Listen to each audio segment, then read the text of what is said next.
Vancouver has had a very rapid growth in its 100 years.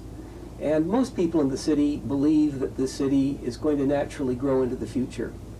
And as we travel around Vancouver, we can see some of the things that propel the city in different periods of time. If you go down to Gastown, you'll recognize that there are a whole lot of warehouses and so on in that area that were really part of a merchant city where manufactured goods came to the east, came off the railway, through those warehouses out onto Water Street, and were delivered around the city. That was the city of the 1900s.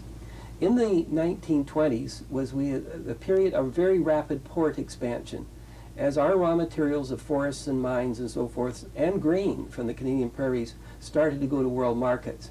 And if we look at the growth in our buildings, we see things like the Marine Building, which was built at the end of the 1920s as the home of the Merchants Exchange. And you look in that building, you find that there were shipping lines and grain exchanges and things of that nature. And that was part of the reason the city grew in that period of time. Then, of course, in the 30s, there wasn't very much growth, and we really have to go to the post-war to find the growth. And the post-war growth was our raw material expansion era. And one of the first buildings after the war was the Burrard Building at the corner of Georgia and Burrard Street. That was built by the Utah Mining Company that was into the iron ore business up in the Campbell River area. Or down the street further were the Shell Oil and the Imperial Oil buildings, again reflecting the resources in that field. Or down in Pender Street, the McMillan-Bloedel building, indicating our forest. And that was really the growth of that 1950s period. We expanded output enormously. Newsprint, of lumber, of various kinds of minerals and so forth.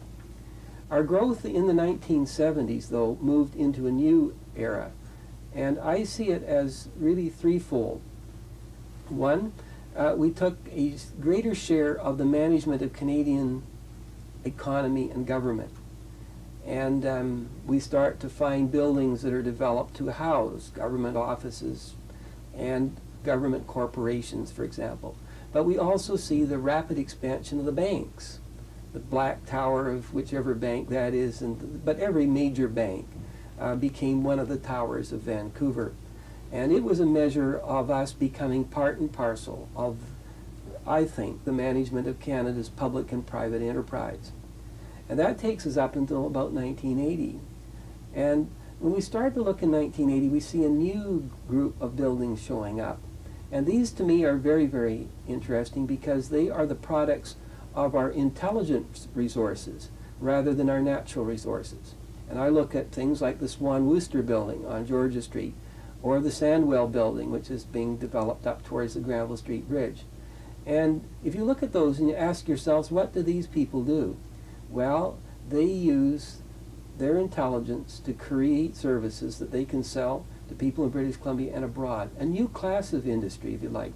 So I guess one of the things that we could say is that if we look at Vancouver's landscape, we can say something of the nature of the economic change that has propelled us from a few thousand people in the latter part of the 19th century to a metropolitan area of 1,300,000 people today.